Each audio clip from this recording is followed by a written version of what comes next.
¿Qué tal? Buenas tardes a todos. Bienvenidos. Id acomodándoos por ahí. Hay bastante sitio.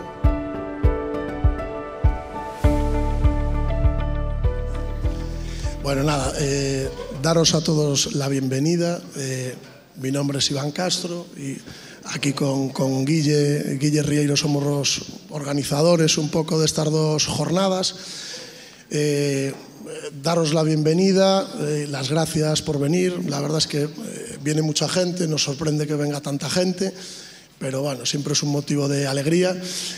Y desde luego, con el cartel que hay de ponentes de tanto nivel, pues es normal que la gente pues, muestre interés y se apunte. Entonces, desde aquí, gracias a todos los ponentes y moderadores y demás por facilitar tanto la organización, ¿no? Queríamos darle las gracias, por supuesto, pues, a la gerencia, gabinete de prensa y tal, compañero Luis García en representación del servicio, a los compañeros de la unidad, que muchas veces son ahí los compañeros de batallas y de mañanas duras, y siempre se agradecen los consejos también, gracias.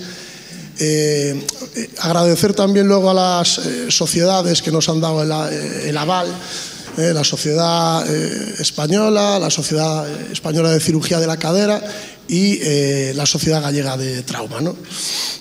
Y por último, y no menos importante, agradecerle pues, a Striker y a Remeco, a la gente de informática que anda por ahí, a Cristina y a Marián, que están organizando también todo, que todo funcione, todo vaya bien, porque sin todas estas ayudas organizar un evento así es muy complicado, muy complicado.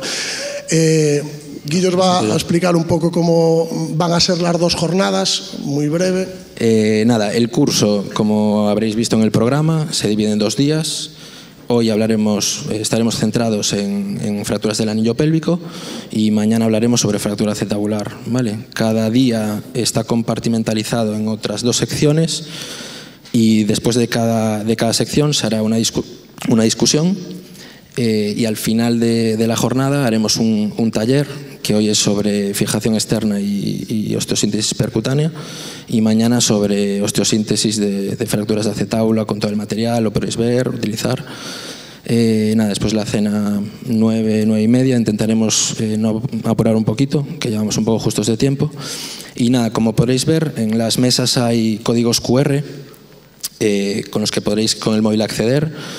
Os conectará con una web y a medida que vayan pasando las charlas podréis ir haciendo preguntas o votando preguntas que os parezcan interesantes, ¿vale? Y después en la discusión nosotros las leemos, las más votadas o las que dé tiempo, ¿vale?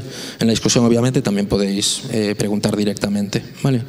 Así que sin más, bueno, daros la bienvenida a Luis Verdes, el gerente del área, y a Luis García, el jefe de servicio. Bueno, buenas tardes a todos.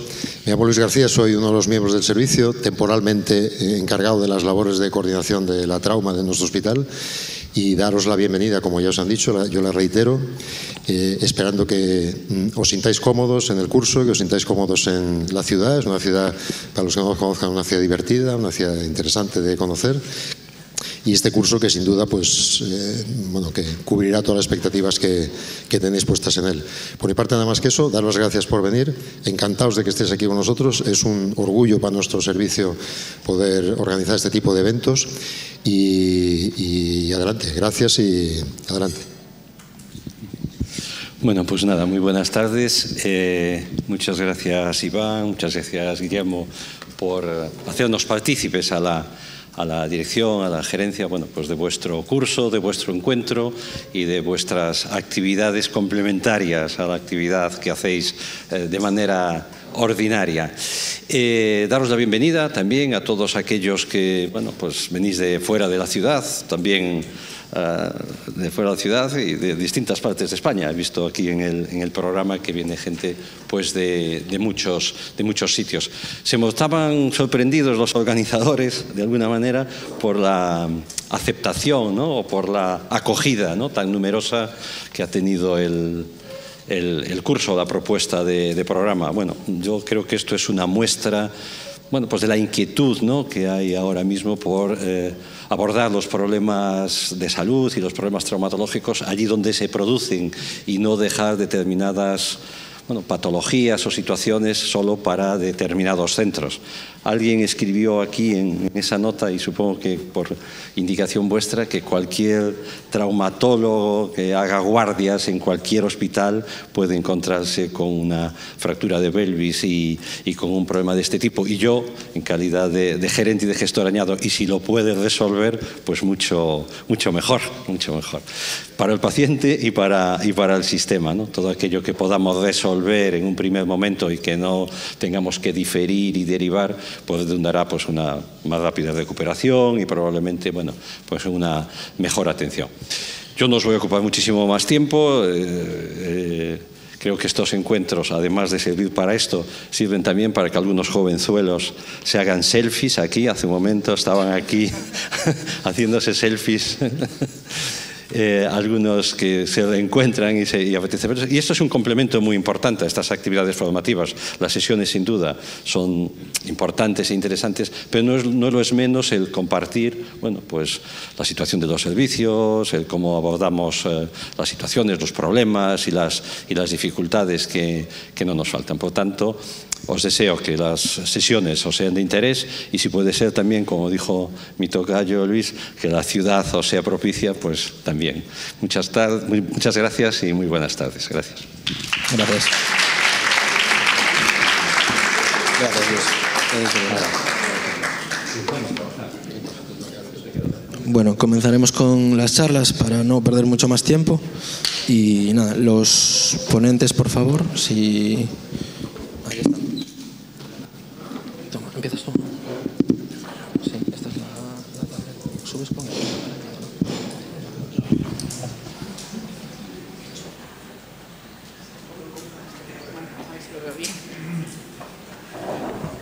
¿Me oís bien? Bueno, soy Paula Sucasa, soy radióloga aquí en el CHOAC y quería agradecer a los organizadores del curso, especialmente a Iván, y bueno, hacer extensivo a todo el servicio de trauma, que agradecemos que de vez en cuando nos saquen de la cueva y los traumas nos sacan de nuestro hospital. Bueno, voy a tratar de ver cómo podemos sacar el mayor jugo posible a la radiología simple, ¿vale? Al final el TAC ahora lo tenemos súper disponible en todos los hospitales, pero bueno, de la placa simple se puede sacar mucho jugo. Bien, las fracturas del anillo pélvico son uno de los traumatismos ortopédicos más graves, tanto, por su complejidad y por las lesiones asociadas, ¿no?, que pueden tener. Generalmente son secundarios a traumatismo de alta energía en gente joven, bien accidentes de tráfico, precipitaciones, lesiones por aplastamiento, aunque también se pueden dar en pacientes ancianos con caídas y traumatismos de baja energía, ¿no? Generalmente estas son de mucho mejor pronóstico y suelen cursar bien sin intervención por vuestra parte, ¿no? La mortalidad global varía entre 5 y 20%, en algunas series es más, y generalmente secundaria a combinación de hemorragias por lesiones vasculares directas o por el propio sangrado óseo o por lesiones viscerales asociadas. Bueno, la pelvis es un anillo, eso es lo que va a ir todo girando sobre eso, ¿no? Veo que hay mucha gente joven, pero bueno, los que fuimos niños en los 80 nos acordamos de los chimos, y un chimo, si se rompía de un lado, se rompía de otro, o sea, nunca. Entonces, bueno, pues con la pelvis pasa lo mismo, ¿no? El sistema oseoligamentario funciona como un anillo rígido, y entonces si tenemos una fractura en un sitio tenemos que buscar otra, porque seguramente en otra localización la vamos a tener. La parte ósea está formada por el sacro, un hueso pareado formado por ilion, isquion y pubis que se unen en el cartílago trirradiado, pero la parte ósea per se no es estable. La estabilidad la confiere todo el sistema ligamentario, que es súper potente. El más potente, el sacroiliaco inferior. Los ligamentos interóseos y el sacroiliaco inferior son los que aportan la mayor estabilidad en la pelvis. Aguantan fuerzas rotacionales en el plano transverso y verticales, deslizamiento vertical. Y lo podemos asimilar a un puente suspensorio en el que los ligamentos del complejo sacroiliaco posterior mantienen la tensión posterior de la pelvis y hacen que las espinas posterior-superiores estén suspendidas, manteniendo la configuración abierta de la pelvis. Todo esto es muy importante porque va a influir mucho en lo que vamos a ver nosotros en las lesiones. Entonces, el ligamento sacroiliaco posterior, lo más importante. Después tenemos la sínfisis púbica, menos importante, solo el 15% de la estabilidad de la pelvis nos viene dada por el arco anterior. Y aquí vamos a tener el fibrocartílago, tenemos un ligamento inferior y luego tenemos el ligamento pectíneo superior.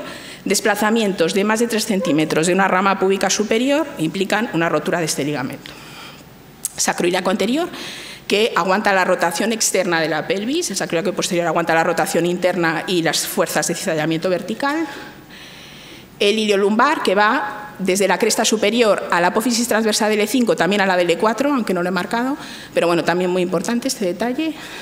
El sacroespinoso, desde el margen lateral del sacro, va inferior y lateralmente a insertarse en la espina y aguanta fuerzas rotacionales. Y luego el sacro tuberoso es superficial a este, y va también desde el sacro, más o menos a la altura de S4, y acaba en la tuberosidad isquiática. Y este aguanta fuerzas de flexión y también el cizallamiento vertical.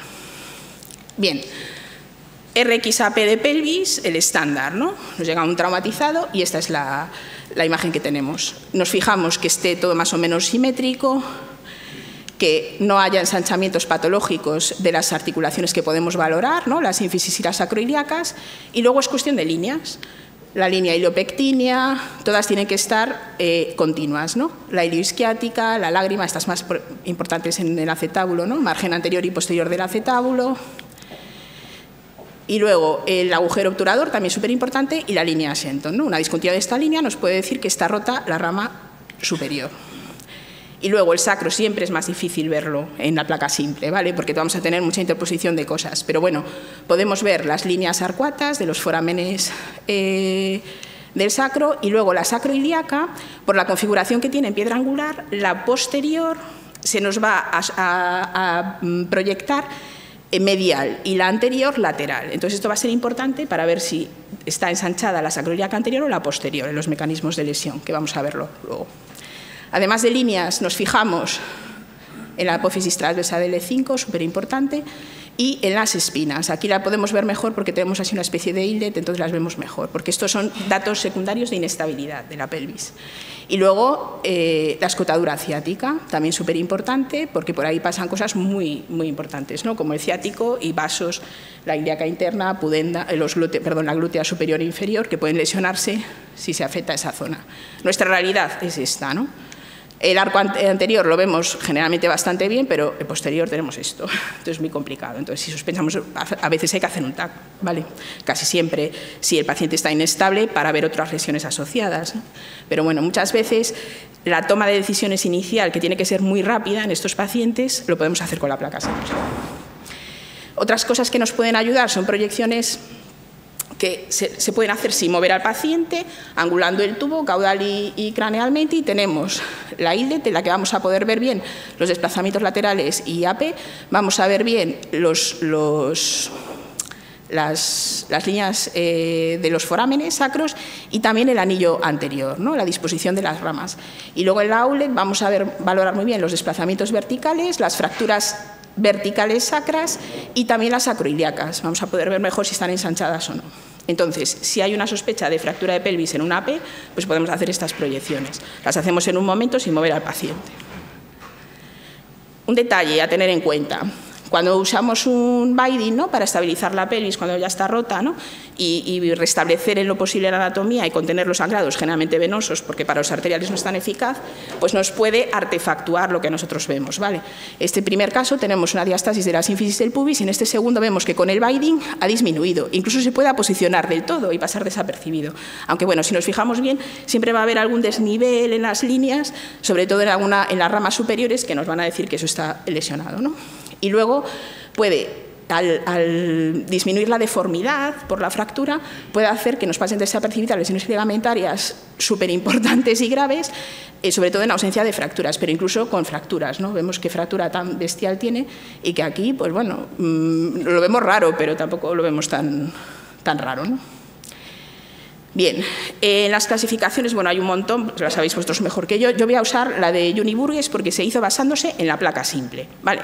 Además, es una forma de sistematizar para reconocer las fracturas del anillo pélvico, determinar su estabilidad en función de eso que vemos y, bueno, y tomar decisiones rápidas, ¿no? Las diferencia en 3 tipos: por compresión lateral, que son la mayoría, 50-70%, compresión AP, 20-30%, y las de cizallamiento vertical, un 14%.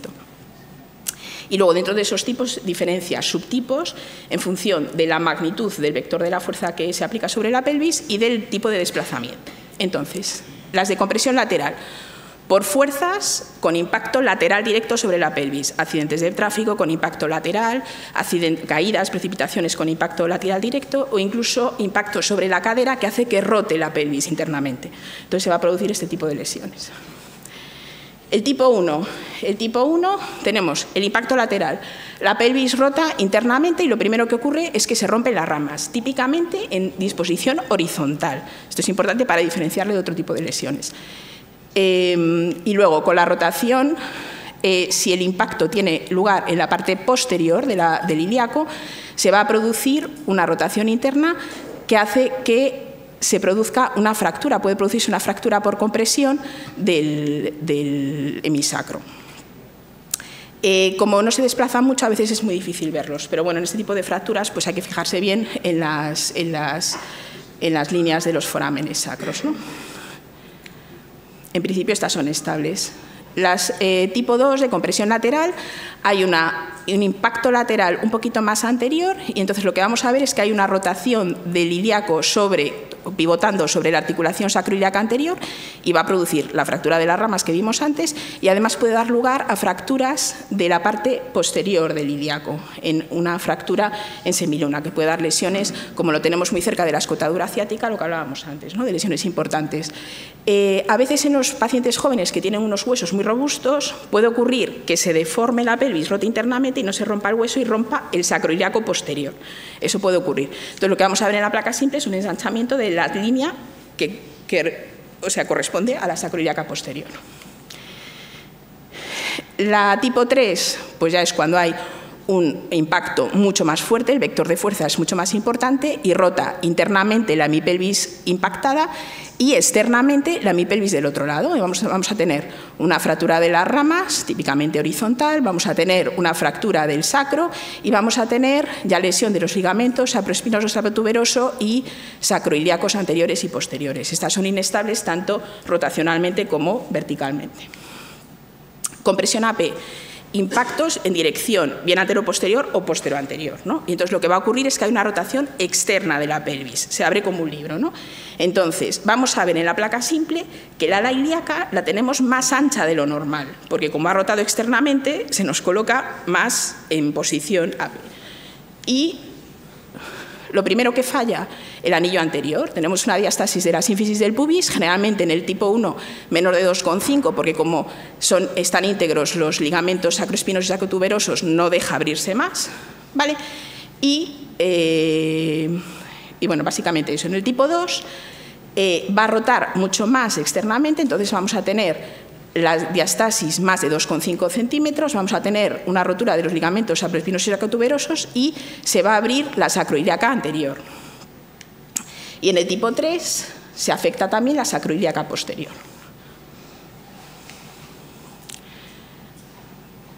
Bueno, es lo que os dije antes, os lo hablé solo.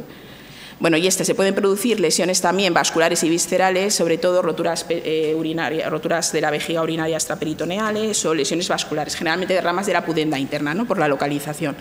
Y el tipo 3 son inestables porque tanto vertical como rotacionalmente, porque hay una rotura del complejo sacroiliaco posterior. Entonces vamos a ver ensanchamiento de la anterior y vamos a ver afectación también de la articulación sacroiliaca posterior. Cizallamiento vertical. La fuerza, el vector de fuerza va vertical, entonces puede ser por caídas, por ejemplo, con la pierna extendida o, por ejemplo, por precipitaciones con una carga axial muy importante, bien sobre la cabeza, sobre los hombros o sobre la espalda, ¿no? Entonces hay una fuerza que va en sentido cráneo-caudal.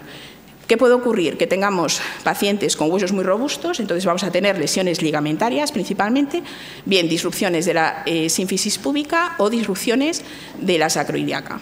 Y si los huesos son más débiles, pues vamos a tener fracturas. Fracturas de las ramas, típicamente verticales, como en el mecanismo de compresión antero-posterior, y las sacras, que van a ser, generalmente empiezan en la escotadura y oblicuamente van hacia el tercio medio del S1. Las fracturas por cizallamiento vertical se pueden confundir con las anteroposteriores tipo 3, porque ambas tienen una desarticulación de la hemipelvis. Pero ¿cuál va a ser la clave en este caso? Lo que vamos a ver en estas fracturas es que la cresta ilíaca está desplazada superiormente, la vamos a ver más alta que la de la hemipelvis no contundida. Y luego algo que también hay que fijarse es en el margen inferior de la sacroilíaca. Vamos a ver también un desplazamiento vertical de esta estructura. El que haya desplazamientos verticales de la sínfisis no implica per se que haya una fractura inestable verticalmente, porque a veces fracturas del agujero obturador hace que haya un fragmento púbico flotante, que lo veamos en una posición más alta, ¿no? Entonces eso no implica que sea una fractura inestable. Lo fundamental es ir a la parte posterior. Y luego, si tenemos una diástasis sacroilíaca severa con una diástasis de la sínfisis de menos de 2,5, pues lo más probable es que sea un mecanismo de cizallamiento vertical, ¿no? Porque en el otro caso sería más de 2,5. Bien, y luego los mecanismos complicados que demuestran, son combinaciones, ¿no?, de varios de estos mecanismos, generalmente son con traumatismos de muy alta energía y con un desplazamiento significativo. Por regla general, los desplazamientos de más de 1 centímetro pues suelen ser fracturas inestables. Y el patrón más frecuente combinado es la compresión lateral con un cizallamiento vertical. Bien, las inestabilidades. Los tipo 1 lateral y AP son estables, los tipo 3 lateral y AP y el cizallamiento vertical son inestables rotacional y verticalmente porque todos ellos tienen disrupción del sistema ligamentario sacroiliaco posterior, y los tipo 2 solo son inestables rotacionalmente, porque las estructuras que resisten la fuerza de cizallamiento vertical están íntegras, ¿no? Entonces, esto es importante porque, claro, esto condiciona un poco el manejo del paciente y las lesiones asociadas, ¿no?, que puede haber. Importante también, signos secundarios de inestabilidad, la avulsión del ligamento iliolumbar, ¿no?, generalmente la apófisis transversa del E5 y la espina ciática.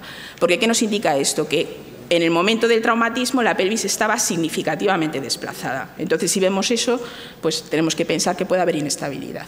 Bien, esto muy rápido. Fracturas avulsiones más frecuentes en niños con las apófisis no fusionadas por tensiones, ¿no?, de ligamentos o contracturas musculares enérgicas durante la práctica deportiva, ¿no? Donde nos aparece pues en zonas de apófisis, ¿no?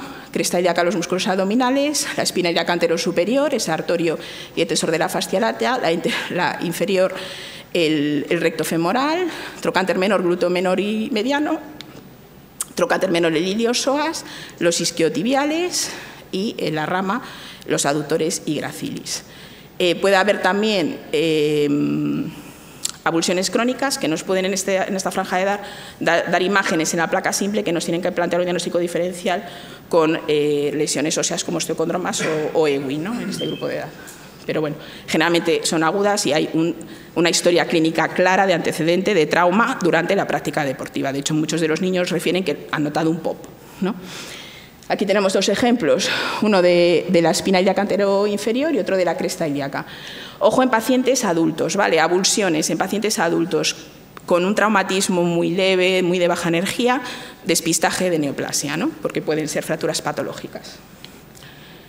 Bien, las fracturas sacras. La clasificación de Joe-Borges no hace mucha mención a ellas, pero bueno, dijimos, anillo posterior, súper difícil de ver en la placa, ¿vale? Casi siempre tenemos interpuesto un montón de cosas. Podemos ver bien los forámenes, las sacroiliacas, la anterior, ¿no?, que se dispone lateral por la disposición que tiene en U la pelvis y oblicua la sacroiliaca, y la posterior se nos posiciona medialmente, ¿no? Entonces, bueno, nos podemos fijar en todo eso, también en la escotadura.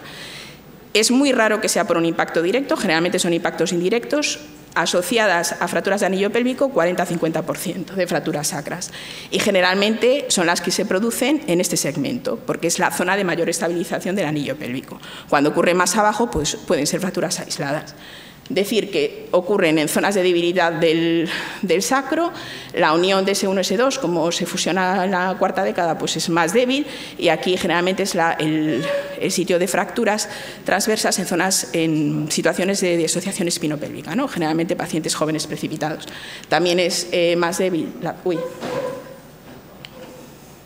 se fue.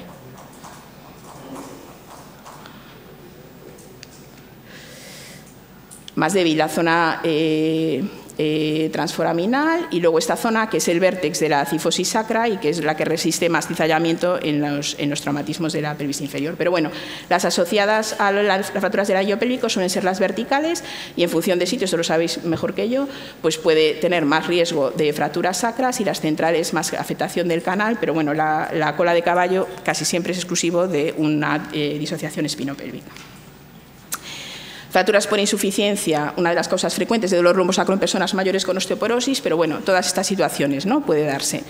Radioterapia pélvica nos obliga a hacer diagnóstico diferencial con neoplasias y, bueno, poco sensible, la placa simple. Son fracturas que no tienen desplazamiento, el anillo posterior encima es súper difícil verlo, es muy difícil verlas en placa simple, ¿vale? Lo diagnóstico es la gamografía por el patrón típico de captación, ¿no?, en H, y luego el TAC se puede hacer si hay un patrón gamagráfico un poco dudoso o que haya dudas en la placa simple, pero bueno, casi siempre hay que hacer TAC para verlas, ¿no? Se disponen verticalmente, paralelas a las sacroiliacas y generalmente se afecta primero el anillo posterior. Cuando este falla, se sobrecarga el anterior y se pueden ver las típicas parasinfisarias, ¿no? Pero bueno, pueden darse aisladas, sin afectación del anillo posterior. Bueno, os puse una serie de casos, no sé cómo voy de tiempo, pero bueno, a ver si nos da tiempo a verlos. Mujer de 89 años, caída accidental y desde entonces refiere dolor e impotencia funcional del miembro inferior izquierdo, dolor a la palpación inguinal y sacroiliaca y movilización de cadera no dolorosa. Vemos la placa y bueno, esto lo vemos bien, la inteligencia artificial también lo vio, pero no vio nada más. Entonces, bueno, vamos ya por tal, pues vamos a decir, jolín, pues aquí yo veo, ¿no?, que puede estar un poco raro eso, ¿no? Ahí parece una discontinuidad focal, ¿no?, de ese anillo. Lo vemos más grande, que siempre se ve todo mejor. Y vemos que efectivamente ahí parece que hay una discontinuidad y además vemos que esto está raro, e incluso que puede haber un pequeño fragmento óseo que dijimos que en la escotadura ciática es importante, ¿no?, porque las lesiones potencialmente graves pueden ocurrir, ¿no?, en esa zona. Y bueno, confirmamos la fractura de las ramas, que cuando afecta a la porción medial de las ramas púbicas suelen ser más inestables. Tenemos el fragmento, bueno, esta es una reconstrucción sagital. Y bueno, esta reconstrucción suele ser muy útil, ¿no?, porque vemos el anillo anterior y el anillo posterior. Bueno, confirmamos la disrupción del anillo anterior de las ramas y vemos el resalte, ¿no? Muchas veces no lo vemos, pero bueno, a veces se ve una indentación, que sería una compresión lateral tipo 1, ¿no? Y vemos el fragmento. Y luego vemos, en este paciente se hizo TAC después y se ve que los ligamentos sacrotuberosos y sacroespinosos del lado contralateral están un poco engrosados y además tiene los planos grasos un poco densos. Entonces, bueno, eso habla de que a lo mejor, ¿no?, ha habido cierta inestabilidad, ¿no?, en este caso. Pero bueno, funcionó bien, fue bien con manejo conservador. Varón de 73 años, caída hace 15 días, dolor en cintura que desciende a ambos glúteos al incorporarse y caminar, ¿no? No pérdida el control de esfínteres. Tenemos esta placa.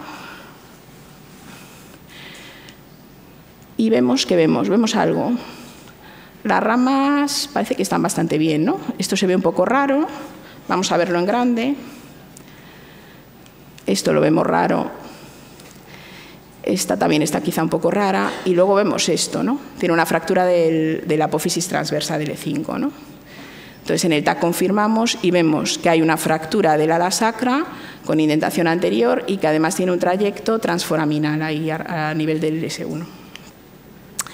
Varón de 48 años, accidente de moto con choque frontal, ¿no? Entonces, a priori, un mecanismo de compresión anteroposterior potencial, ¿no? Deformidad en cadera, hematoma escrotal. Y tenemos esta placa. Vemos que hay una diástasis de la sínfisis bastante importante, parece que está ensanchada y que, bueno, aquí es un poco presupone porque este es el survey del TAC, este no tiene placa, pero bueno, parece que puede ser la anterior y no vemos nada más. Y aquí confirmamos que está ensanchada la parte anterior de la sacroiliaca y vemos una fractura del ilíaco posterior, que vemos que se extiende anterior, o sea, tiene una fractura. Entonces, claro, esta era muy difícil y retrospectivamente, esto se ve en la placa, pero... Vale. Y vemos la diastasis, ¿no? Claro. Y este tenía un hematoma escrotal y un hematoma pélvico, probablemente secundario a sangrado por la pudenda interna. Y bueno, esta es una chica de 25 años precipitada desde un cuarto piso con un choque hipovolémico, llegó al hospital. La placa, tenemos esta placa que está, bueno, regular, ¿no? Esta también es nuestra realidad. Pero bueno, vemos que tiene una fractura de las ramas, parecen verticales, no horizontales, y afecta al acetábulo. Y luego el sacro también está bastante raro, ¿no? Aquí en el survi también lo vemos un poco raro, vemos incluso aquí una fractura, ¿no? También, o sea, fue un gran impacto, fue desde un cuarto piso. Vale, y aquí vemos las fracturas de las ramas y vemos un absoluto destrozo, ¿no?, del sacro. Pero curiosamente las sacroiliacas están bastante bien alineadas, ¿no?, y no ensanchadas. Pero si hacemos una reconstrucción del plano sagital, tenemos una disociación espinopélvica, ¿no? Esta chica además tuvo una rotura aórtica a nivel del istmo, que se reparó con una endoprótesis y bueno, está yendo bastante bien, ¿eh? Pero bueno, esta es la tributaria de cola de caballo, ¿no? Bueno, como resumen, nos fijamos lesiones del anillo pélvico y de las articulaciones sacroiliacas. Las fracturas de las ramas, lo primero que vemos, si son horizontales o verticales ya nos orienta una compresión lateral, una compresión AP. Si hay un desplazamiento mayor de 3 centímetros de una rama superior, rotura del ligamento pectíneo, ¿no?, lo más probable. En la compresión lateral, que son por rotación interna, nos fijamos en fracturas del ala sacra y del ilíaco posterior afectando a las sacroiliacas, ¿no?, que serían las inestables. Y en la compresión AP por rotación externa, diástasis de la sínfisis, una fractura sacrante articular y un ensanchamiento de las sacroiliacas, lo primero que tenemos que mirar. En las de compresión AP2 pueden ser sinocolesión de estos ligamentos, el sacrotuberoso y el sacroespinoso, y estos son los signos secundarios, la fractura de la espina ciática, por tanto importante verlo, y una fractura por tracción sacrolateral. La placa simple nos puede ayudar para ver todo esto, ¿vale? Y bueno, predictores de inestabilidad, la fractura sacra completa, la fractura de ramas bilateral y desplazamientos, eso, en principio mayores de 1 centímetro pueden ser lesiones inestables. Y luego buscar la espina y la transversa del E5, ¿no?, que nos puede ayudar. Bueno, nada más. No sé si me estoy yendo.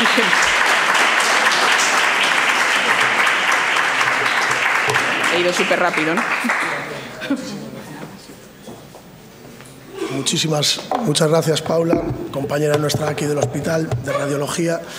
Que sepas que ya tienes varias preguntas ahí esperándote para después. Sí, Y a continuación el doctor Pedro Cava nos va a hablar de cuándo te llega la fractura, fijación externa versus faja, ¿no?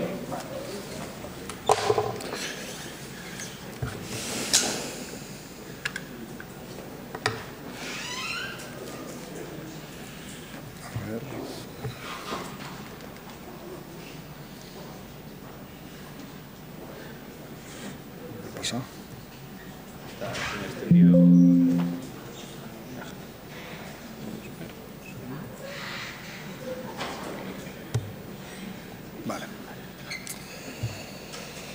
Bueno, buenas tardes a todos. Gracias por la invitación. Ya esto es un curso ya casi, es el tercero, o sea, casi clásico. Bueno, pues además gracias por ponerme este tema porque realmente lo podría resolver ya. O sea, faja pélvica o fijador, faja. Se acabó la discusión, nos vamos.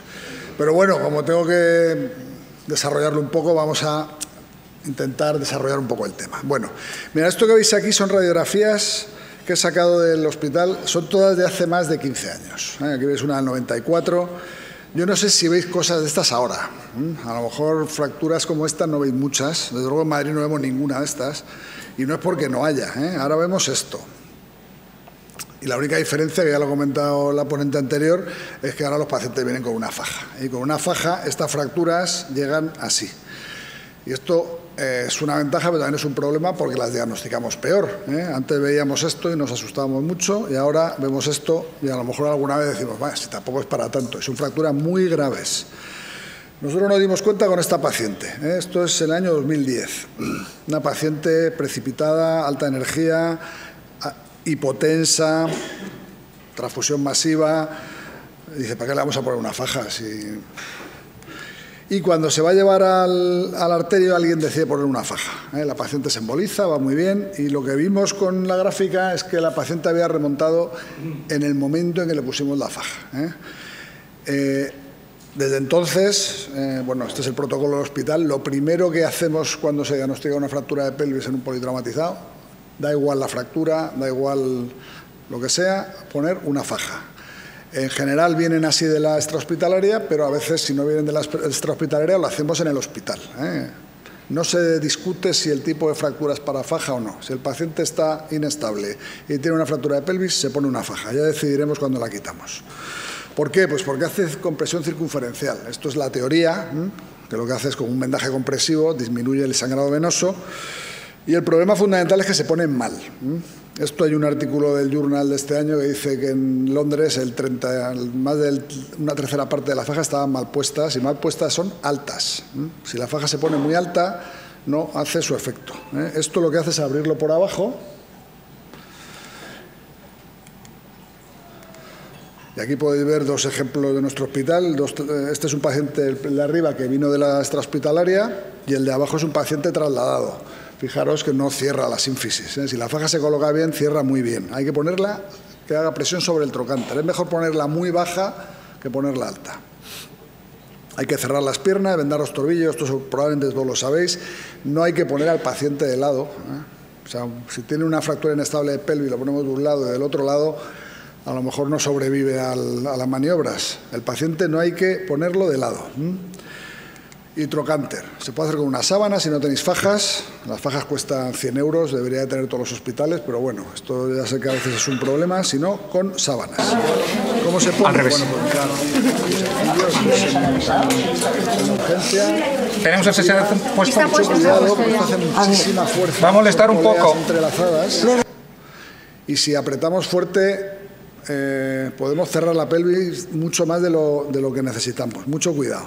Segundo problema, esta es la paciente que habéis visto, la fractura se deja de ver. Si hubiéramos hecho esta placa, a lo mejor no la habíamos comido. Otro caso, reciente, politrauma, fractura de pelvis, viene con faja. Le hacemos un TAC y una placa.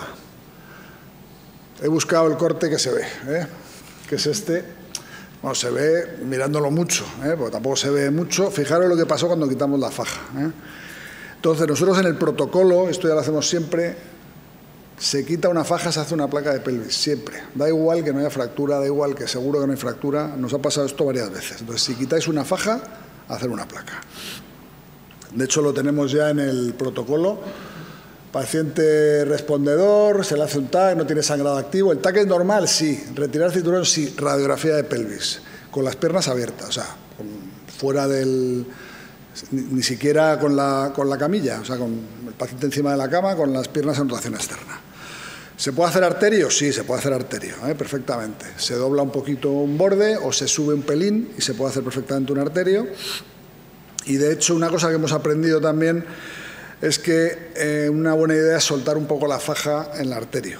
Este es un caso de una compañera del hospital, sangraba en el TAC, cuando fuimos al arterio no sangraba y dijo, le vamos a soltar un poco la faja. Fijaros al soltar la faja cómo sangraba. Entonces, cuidado, porque las fajas aprietan mucho y a veces no es que controlen el sangrado del todo, pero disminuyen el volumen de sangrado y la arteriografía no lo ve. En fractura de acetábulo, ya sé que no es lo mejor una fractura de acetábulo, lo que hay que hacer es quitarlas. O sea, una fractura como esta, probablemente, fijaros dónde está la arteria, no es buena idea. Bueno, si el paciente está bien, podemos soltar un poco la faja. Evidencia muy poca. De hecho, los estudios clínicos que hay, que este año ha salido un montón de estudios, no han encontrado, es muy difícil de demostrar, no se pueden hacer estudios aleatorizados, es nivel 3. Hay muchos estudios clínicos que lo que ven es que es mejor que un fijador externo, desde luego, mejor que una sábana. Este, por ejemplo, que es muy interesante, compara 3 técnicas y fijaros, esta es la rapidez en la que produce efecto hemodinámico. Fijaros que esto en 5 minutos y el C-clamp tarda mucho más. Y más efectivo que la sábana y que el C-clamp, desde el punto de vista mecánico, digamos. Complicaciones, también las tiene.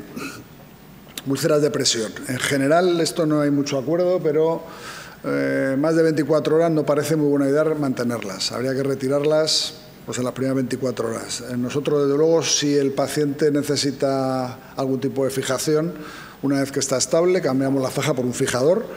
Y si se puede operar el primer día, pues se opera el primer día. Los fijadores, bueno, ya sabemos lo que pasa con los fijadores. que aunque lo pongamos bien, lo que hacen es muy difícil controlar la pelvis por detrás con un fijador, muy difícil. A lo mejor con un C-clamp se puede, pero de luego con un fijador anterior es muy difícil.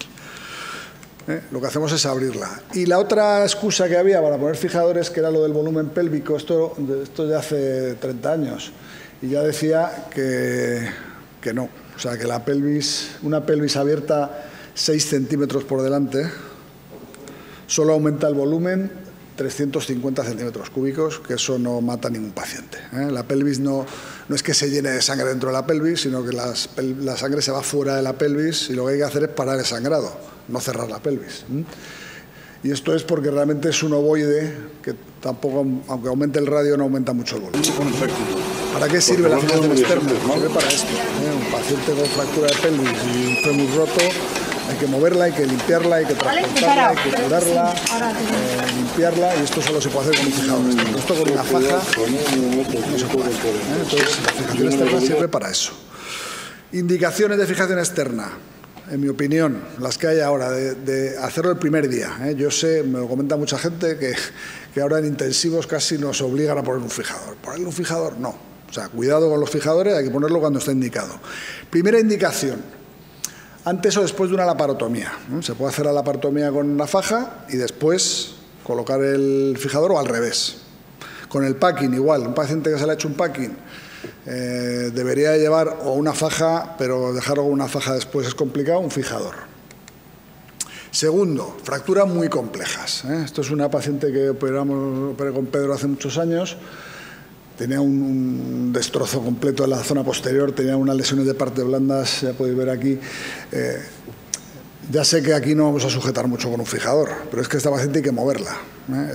Con las dos semipelvis sueltas es imposible mover, para curar, Entonces, bueno, un fijador es la medida temporal que nos permite hacer algo con esta paciente. Fracturas abiertas. Las fracturas abiertas prácticamente todas, no todas, pero prácticamente todas necesitan un fijador por lo mismo, porque hay que curar al paciente. Estas heridas, para curarlas hay que abrir las piernas. Para explorar el recto hay que abrir las piernas. Entonces hay que colocar un fijador.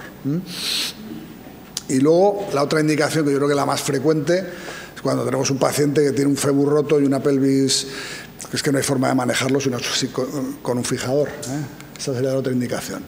El sistema de elección, supongo que esto lo veremos luego en el taller, supracetabular. Cuidado, no ir muy cerca de la articulación y ya sabéis, ya lo explicarán luego, dentro del teardrop.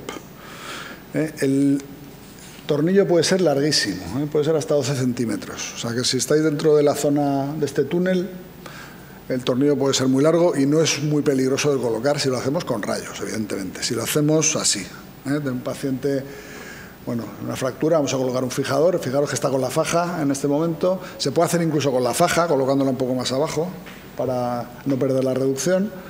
Buscamos la proyección, ahora la vais a ver, que es una outlet obturatriz, o sea, el rayo de caudal a proximal, aquí como lo veis, en esta dirección, y una vez que tenemos la dirección, buscamos el tipi, que lo vais a ver ahora, y si nos mantenemos dentro de esa estructura, el tornillo no se va a salir.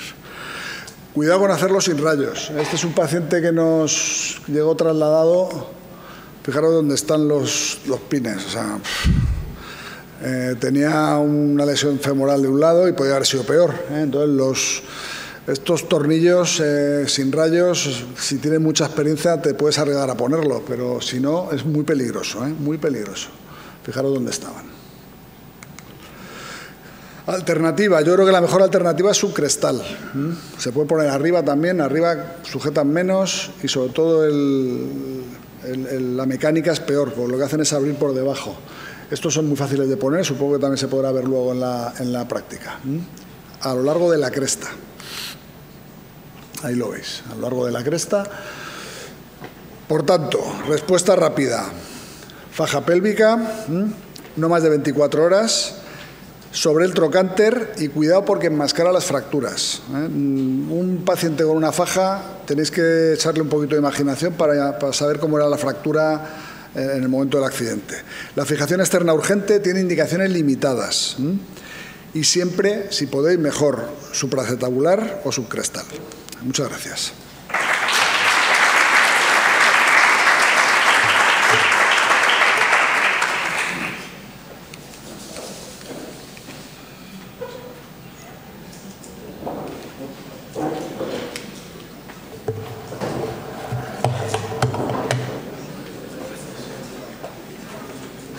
Bueno, muchas gracias, Pedro. Ahora a continuación, Nacho, aquí compañero del hospital, nos va a dar otra visión, la visión desde el punto de vista de los cirujanos generales, y se titula Sobrevivir en el comarcal, packing abdominal.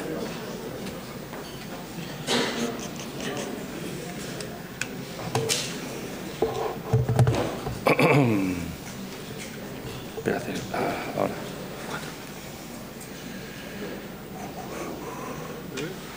Ahí estamos. Vale, ok.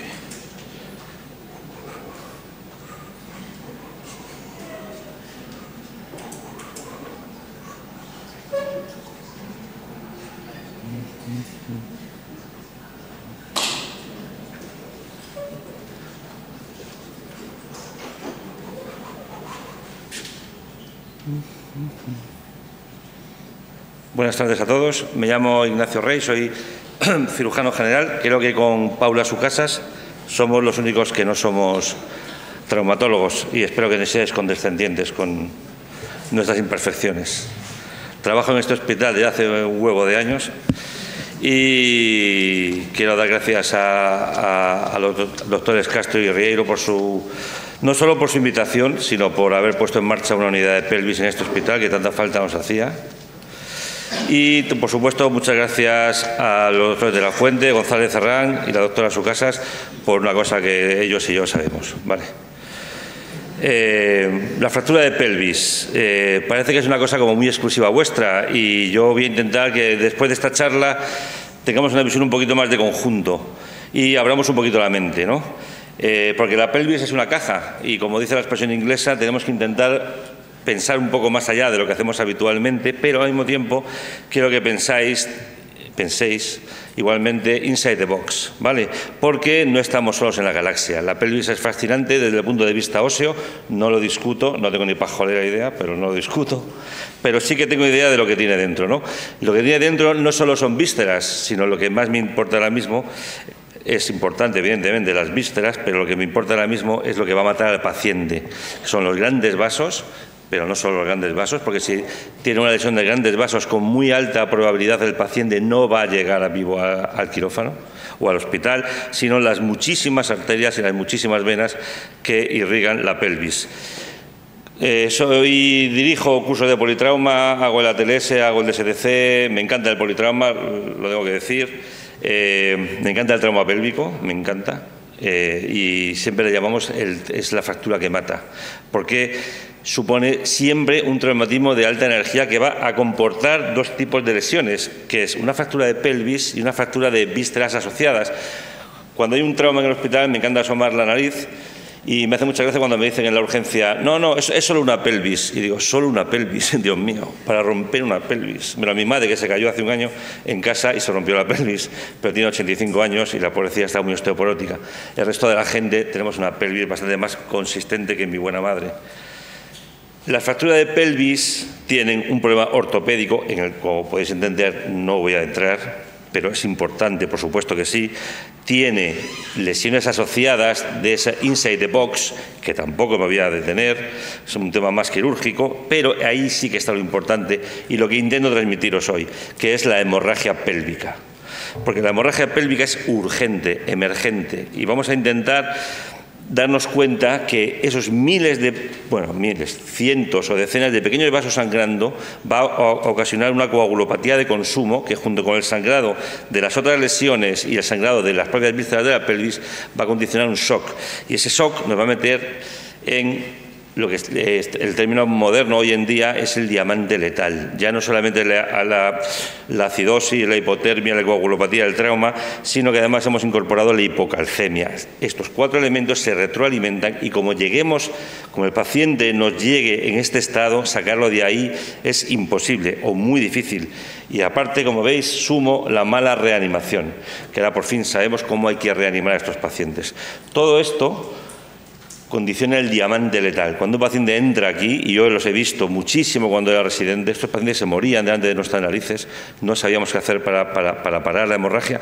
Ahora, gracias a que nos hemos formado y tenemos gente como vosotros interesados en el trauma pélvico, sacamos a estos pacientes adelante, pero que sepáis que el motivo de mi interés en este trauma es pacientes que vi morir hace años y que, a Dios gracias, empiezo a ver que no es así.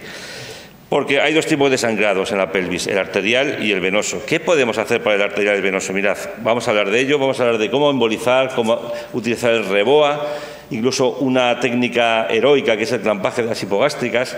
Y para el venoso, ya nos ha hablado Pedro del TIPOT y de los fijadores externos, y yo os voy a hablar del packing preperitoneal, pero estas 3 medidas que nos van a condicionar un control de sangrado venoso, como dice mi buen amigo Pedro Yuste, estos también asustan el sangrado arterial. Y yo tengo experiencia, he visto cómo estos packings, cuando quitamos el packing, sangran las arterias que no estaban sangrando. O sea, no cohíbe totalmente la hemorragia, pero conseguimos asustarlo.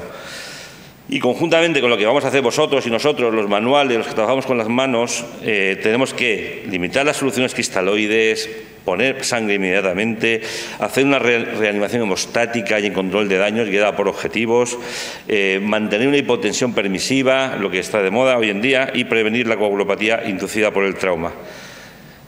Todo sangrado, somos todos quirúrgicos, menos Paula. Todo sangrado se controla de 3 maneras. El óseo, sobre todo el vuestro, es reduciendo la fractura.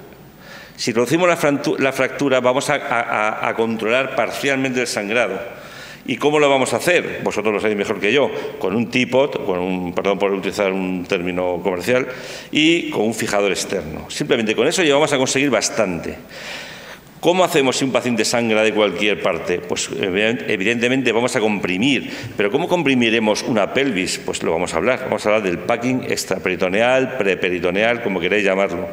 Y cuando estas medidas fallan, pondremos un torniquete. Pero claro, ¿cómo vamos a poner un torniquete en la pelvis? ¿No le vamos a poner un torniquete en el abdomen?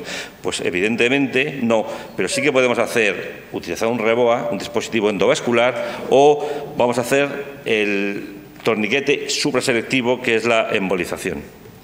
En cuanto a la reducción prehospitalaria de la fractura, ya sabemos sábana pélvica, el ingenio humano, con este pequeño truquito de los pantalones, no sé si funcionará, pero me encantó verlo en internet, o los slings o los dispositivos.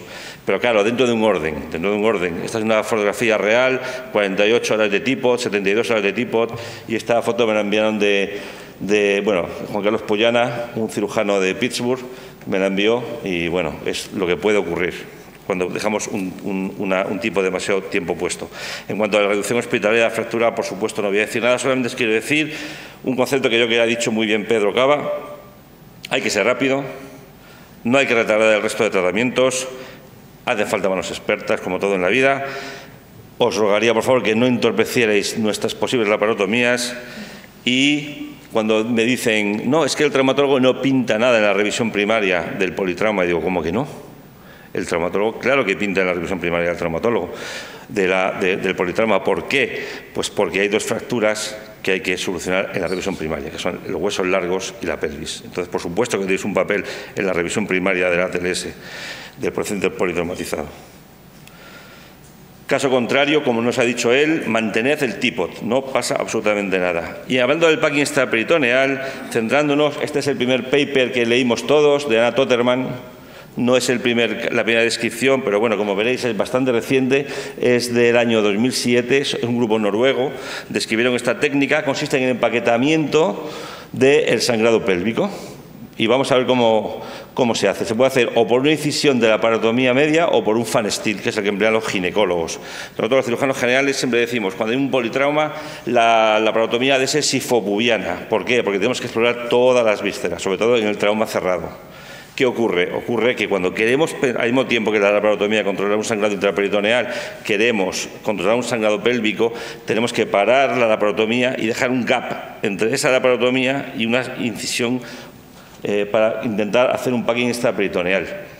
El espacio ya nos lo va a disecar el propio hematoma, no nos va a dar ningún problema. Vamos a entrar por la línea media y retrorrectal, por la línea alba, abrimos la línea alba y ya caemos en un espacio que nos va a empezar a sangrar. No nos tenemos que comer la cabeza si es el espacio de Retzius, si es el espacio de Bogros, nos da igual.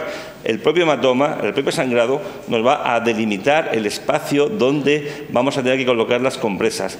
Como todos sabéis, el recto del abdomen tiene una vaina anterior y una vaina posterior, pero debajo del ombligo la vaina posterior para en el arco de Douglas. Y debajo de eso, hacia el pubis, no hay vaina posterior. Es decir, en cuanto abramos infraumbilical la línea alba, vamos a caer en el espacio de Retzius, ¿vale? Que es donde está la vejiga. Bueno, aquí tenemos un vídeo nuestro del servicio, lo podemos ir comentando. Habéis colocado, es un varón de 45 años, un caso reciente, no hará quizá ni un año. Habíais puesto un fijador externo tipo Hoffman, hicimos una laparotomía, el paciente está bien estable, a pesar de vuestra fijación. Sencillamente disecamos el tejido celular subcutáneo hasta llegar a la línea alba, incidimos la línea alba, el propio hematoma ha disecado el espacio de Retzius, ¿veis? Ya está saliendo sangre. No retiréis la sangre, ¿vale? Dejad la sangre ahí. No hay que retirarla, no hay que aspirarla, hay coágulos que han colaborado en la detención del sangrado y empezamos a meter compresas, ¿vale? Y hay que intentar hacerlo con todo interés. Es decir, la primera compresa tiene que ir hacia la sacroiliaca izquierda, tiene que ir hacia ahí, porque de ahí viene el sangrado. Entonces, la primera compresa, no os va a caber más de 2 o 3 compresas. La primera compresa tiene que ir disecando hasta la sacroiliaca, la siguiente un poco anterior y la siguiente un poquito más anterior. No aspiréis los coágulos, no aspiréis el sangrado. Ahí el ayudante es fundamental, que tiene la valva colocada retrorrectal.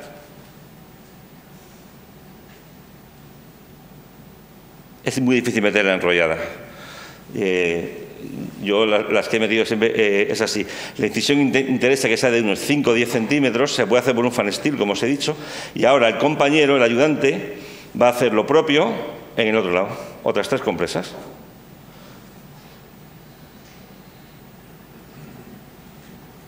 Bien, es muy bueno ponerlo siempre que hayáis puesto vosotros un fijador o tengamos una faja pélvica, porque es una medida conjunta con vuestra actuación o con la actuación de la faja pélvica.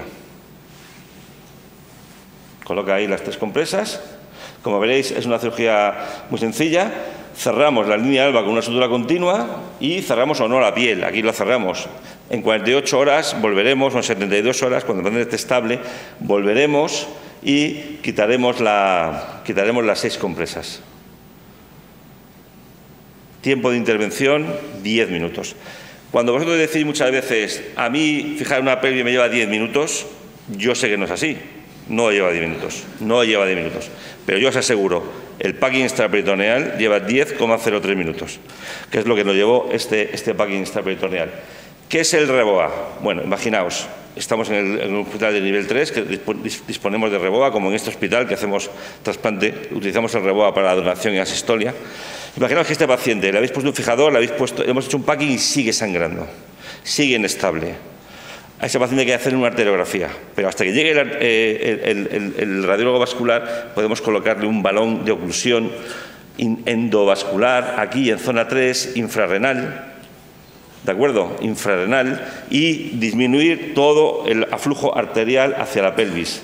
Ahí lo veis, se coloca ahí, se infla el globo y aquí paz y después gloria. No llega nada de sangre a la arteria, ganamos tiempo para que llegue el radiólogo vascular. Llega el radiólogo vascular y va a embolizar los sangrados. En el hospital los radiólogos vasculares han aprendido, cuando el paciente está inestable, un paciente por fractura pélvica, les enseñamos que aunque en el angiotac no vean un blush o un jet o una fuga de contraste, yo siempre les digo, pero está inestable, ven que vas a encontrar seguro. vas a encontrar un jet. Y efectivamente, hacen un arterio y encuentran un jet. Casi siempre una rama de la glútea, una rama de la pudenda, lo que sea. Fijaos, globalmente el sangrado arterial, el componente arterial de sangrado pélvico es un 20%, si cogemos todas las fracturas pélvicas. Pero si un paciente está inestable, tiene un 80%. Eso está más que publicado, y con lo cual todo paciente en shock por fractura de pelvis debe ir a un arterio. Y luego a Demetríades, que es uno de los popes del trauma en Estados Unidos, en la Universidad de California, le encanta, bueno, es muy espectacular lo que hace, tiene una casuística impresionante. Pues él propugna que en hospitales donde no hay arterio, el cirujano clampe las hipogástricas. Que eso es una cosa que se hacía en los sangrados ginecológicos, cuando tenían obstétricos, cuando tenían un sangrado posparto y sangraba el útero, pues muchas veces los ginecólogos clampaban las hipogástricas, las ileaquias internas. Bueno, esto a mí me parece de ciencia ficción que en el contexto de un hematoma retroperitoneal seamos capaces de encontrar las hipogástricas.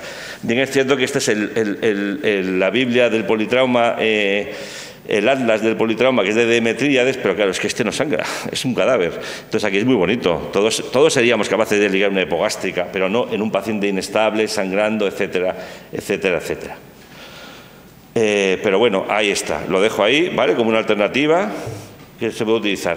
Lo que sí que quiero que, thinking out of the box, es que el trauma pélvico requiere multidisciplinaridad y protocolización.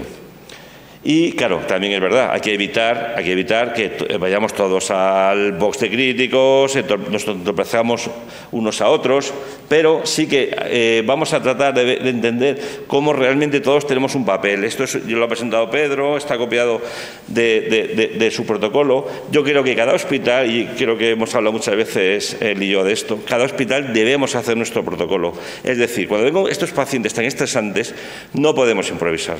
Tenemos que saber lo que tenemos que hacer, porque son tiempo dependientes. Y cuanto más tardemos, más va a entrar el paciente en el diamante letal. Entonces tenemos que saber, no depende que esté Iván de guardia, o que esté yo, o que esté Maroto, o el de la moto. Todos tenemos que tener un protocolo y seguirlo. Y cada hospital. Porque en la Torre de Babel de las especialidades médicas, y aún más todavía de las subespecialidades, porque si a mí me preguntáis, yo soy cirujano general, ¿cuándo fue el último colon que operé? Pues hará 10 años. ¿Cuándo fue el último esófago que operé? Pues hará 12. Yo soy cirujano hepatobiliar y de trasplantes. Ya es que vamos poco a poco y acabaré siendo cirujano del hígado derecho y no sabré operar el hígado izquierdo. Pues en medio de este marasmo, en medio de toda esta confusión, tenemos que buscar un lenguaje común para el trauma, ¿vale? Tenemos que buscar un lenguaje común, pero es que ya está inventado. Ese lenguaje se llama ATLS. Y tenéis que entender lo que yo hago, tenemos que entender lo que hace el urgenciólogo, yo tengo que entenderos a vosotros, porque todos estamos formados en el mismo idioma. Respondiendo a la pregunta que me hizo Iván, ¿qué hacemos en el hospital comarcal? Bueno, pues estuve pensando y dije, ¿cómo enfocaría yo esto? Bien, viene un paciente con un trauma pélvico, lo primero fundamental, una reanimación hemostática por objetivos. Puede ser que estabilice o que se inestabilice o que esté inestable. Si está estable, hay que trasladarlo. Yo creo que un paciente con un trauma pélvico no es paciente para un hospital comarcal. En general, un politrauma no es paciente para un hospital comarcal. Un hospital comarcal lo que tiene que hacer es estabilizar y trasladar, en mi opinión. Podéis discutir o podemos discutir. Si este paciente sigue inestable, hay que ponerle faja pélvica, que ya debía tenerla puesta,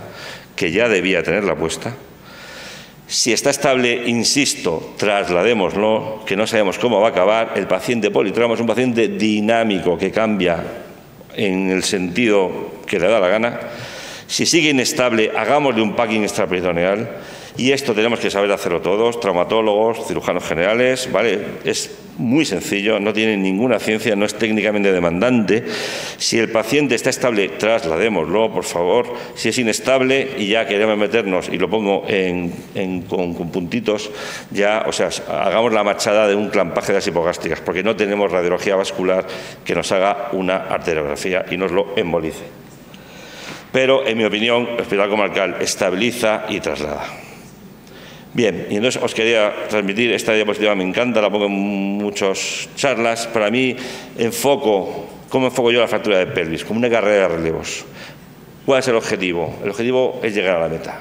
Y llegar a la meta sin diamante letal, sin hipotermia, sin acidosis, sin coagulopatía y sin hipocalcemia. ¿Y cómo lo vamos a hacer? Mirad, la prehospitalaria, lo primero que tiene que hacer es inmovilizarlo, sospecharlo por el mecanismo de lesión, porque no tiene radiología ni falta que le hace, le pone una faja pélvica, empieza a perfundir y lo transporta cuanto más rápido mejor.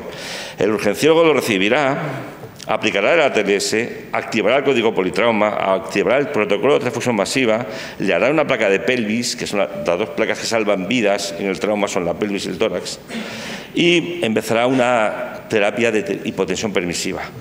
El cirujano general o vosotros, ahí ya no me meto, haremos un packing extraperitoneal, un clampaje de las hipogástricas o lo que haga falta, o bien vosotros ponéis un fijador externo. Lo llevaremos al radiólogo intervencionista que lo embolizará, irá a una UCI porque ese paciente necesita calor y cuidados y se mantendrá todavía la política de reanimación y control de daños, volverá a vuestras manos para que hagáis una cirugía ortopédica definitiva, porque ahora sí el paciente está estable, ahora sí el paciente ya no está en control de daños y ahora sí pasamos de lo urgente a lo importante. De ahí pasaremos a un tratamiento rehabilitador y si todo lo hacemos bien, habremos evitado el diamante letal. Por eso decía que me gustaría que tuviéramos una visión de conjunto acerca de esto. Y esto es una auténtica belleza. Esto es lo que hacen en Japón. ¿De acuerdo? Llega un paciente con una fractura de pelvis, ya según lo ponen, le hacen un TAC. A los 5 minutos ya le están haciendo un TAC, un PAN-TAC, donde ven que no tiene traumatismo craneoencefálico, que tiene múltiples fracturas torácicas, tiene una fractura en el libro abierto muy importante con un hematoma masivo. Inmediatamente se dan cuenta de la importancia de las lesiones que tiene. Solamente esa lesión es tremenda. Lo intuban, le cogen accesos. En el mismo box de críticos le van a colocar un reboa porque está inestable, está próximo a la parada. Le colocan un reboa para evitar el sangrado arterial porque está muy inestable. Lo colocan en zona 3, infrarrenal. Inmediatamente vienen los cirujanos, los traumatólogos, Marot, el que sea, y le hace un packing extraperitoneal para controlar el sangrado venoso, porque el arterial lo hemos controlado por ahora transitoriamente con el reboa, y inmediatamente acceso vascular para controlar definitivamente cómo ha mejorado la tensión. Automáticamente es poner el reboa, ¡paf!, toda la sangre va a los órganos vitales y le hacen una arteriografía y embolizan las ramas arteriales. Esto es, me he permitido el lujo de titularlo fractura de pelvis por Mozart. O sea, esto es una maravilla, esto da gusto verlo. La verdad es que me encantó editar el vídeo porque, francamente, me parece una belleza supreme. No hay take home messages, a casa se lleva otras cosas, no se lleva cosas, esto se lleva a la práctica médica, es la fractura que mata. Hay que evitar caer en el diamante letal, tenemos que tener esa visión. El tiempo no corre, vuela. Por cada minuto que tardemos en empezar a hacer las cosas bien, va a aumentar la mortalidad. Faja pélvica siempre solamente en base al mecanismo de lesión desde la prehospitalaria. Fijación externa siempre y cuando no demore en exceso el resto de los tratamientos. Packing peritoneal en pacientes en shock, en no respondedores. A la mínima, no hay que dudarlo. El packing no es una alternativa a algo, complementa a otras medidas que vamos a hacer. Tenemos que tener protocolos en cada hospital. Yo estoy en un hospital nivel 1, nivel 2, nivel 3, que tengo, que no tengo. Necesitamos códigos de activación ya desde la prehospitalaria. Nos tiene que avisar la prehospitalaria, nos tiene que decir, mira, llevo una fractura pélvica, yo como cirujano inmediatamente bloqueo el quirófano, no quiero meter una apendicitis, no quiero tener ocupado a los anestesistas, vosotros igual y todo el mundo en la misma onda. Tenemos que hablar el mismo idioma, el idioma del trauma será 3, está inventado, no tenemos que inventar nada, solo tenemos que hacerlo. Y, por supuesto, tras lo urgente, vamos a lo importante, que son pues, los daños a las vísceras o lo que haga falta. Y ver el trauma pélvico como una carrera de relevos contra el tiempo. Y nada más. Muchas gracias.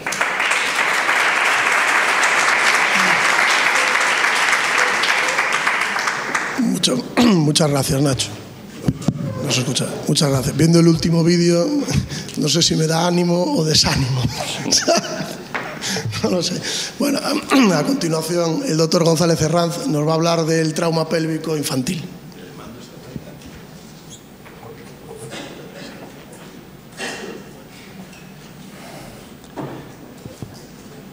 Muchas gracias, Iván, Guillermo.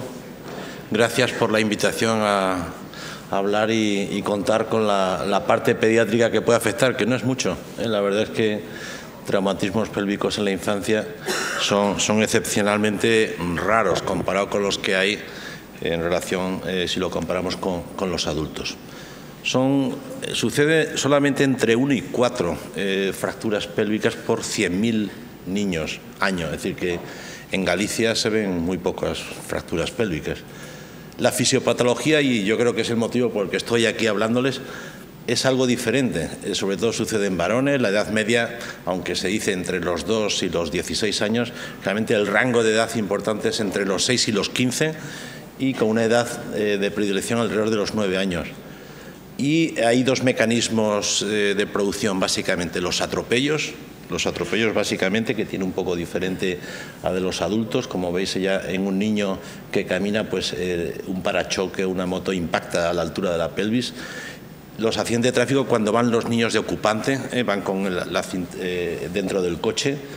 Y según en nuestra experiencia y también el registro alemán de trauma pélvico, el índice de precipitaciones, y así lo hemos comprobado también en nuestro medio, ha aumentado de forma dramática. Eso es una realidad. Los accidentes deportivos, el maltrato físico son una minoría, básicamente, sobre todo tráficos y precipitaciones, sobre todo, básicamente. Esto no resulta extraño para todos, de que la anatomía pélvica del niño y la anatomía ósea del niño es muy diferente a los adultos, y eso es lo que confiere y lo que da la diferencia en la fisiopatología de estos pacientes. ¿Qué características tiene el hueso infantil? Pues sobre todo el periósteo del que se ha hablado mucho y que no se ve en una radiografía. La flexibilidad que tiene y le proporciona no solamente el periósteo, sino ya también el propio hueso es más elástico. La gran cantidad de porción cartilaginosa que tiene la pelvis, que absorbe, tiene un módulo de elasticidad diferente al hueso, y que los vasos sanguíneos son de menor calibre, más flexibles y no son tan rígidos y tan inestables como puede suceder en un adulto ya añoso. Esto da consecuencia a que las fracturas pélvicas infantiles multifocales son excepcionales, que la respuesta hemostática es más eficiente y hay una menor mortalidad, entre el 0 y el 12%, según de diferentes estadísticas, hasta un 17,5% que pueden tener los adultos. ¿Qué característica importante? Puesto que aquí hay mucha gente joven, me he permitido traer esto, que lo aplico también para explicarle a los jóvenes lo que es el periósteo, que no se ve en una radiografía. El periósteo es fundamental, es una estructura muy importante y que no existe prácticamente o es mínima en los adultos. Determina, es resistente, evita que el desplazamiento sea diferente a las fracturas que tienen los adultos, y favorece el proceso de remodelación. Gran cantidad de la osificación procede del periósteo. Y les pongo, por ejemplo, este ejemplo, ¿no? Es decir, si yo cojo un cigarrillo, por ejemplo, similando el hueso, y lo doblo, hago un mecanismo de flexión, el cigarrillo quiebra. Pero si lo envuelvo del celofán que tiene la propia cajetilla, las fuerzas de tensión son absorbidas completamente por el celofán, y de tal forma que cuando le hago el mismo doblaje y lo deshago, el cigarrillo permanece, es decir, ha sido todo asumido por el periósteo, la fuerza de tracción. Pues eso es lo que sucede, prácticamente, y la gran diferencia. Nosotros, los traumatólogos infantiles, en gran medida no tenemos mucho mérito. Se lo debemos a la fisiología que presentan los niños, que curan mucho y nos facilita el defecto y la torpeza del cirujano. Paula nos ha explicado ya los diferentes modelos. La más clásica y la que todos conocemos es la clasificación de Tile, y que nosotros, por nuestra especialidad, las que más vemos son las Tiles tipo A, que son los arrancamientos óseos. Luego Torode y Zick modificaron la clasificación, y Jaun Borges es quizás la que hace más relación según el mecanismo de producción y que decide o las valora según la inestabilidad que se provoca.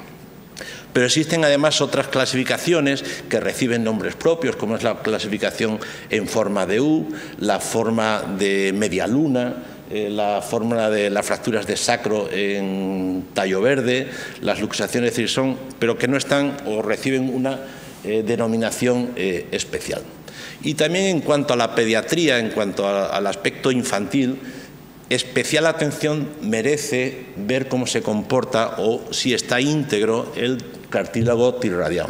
Esta es la clasificación de Buchholz, en el que básicamente, independiente del tipo de fractura, lo que nos dice es: existe riesgo de que se cierre el cartílago trirradial, sobre todo en los menores de 8 o 10 años, porque puede existir una displasia acetabular posterior.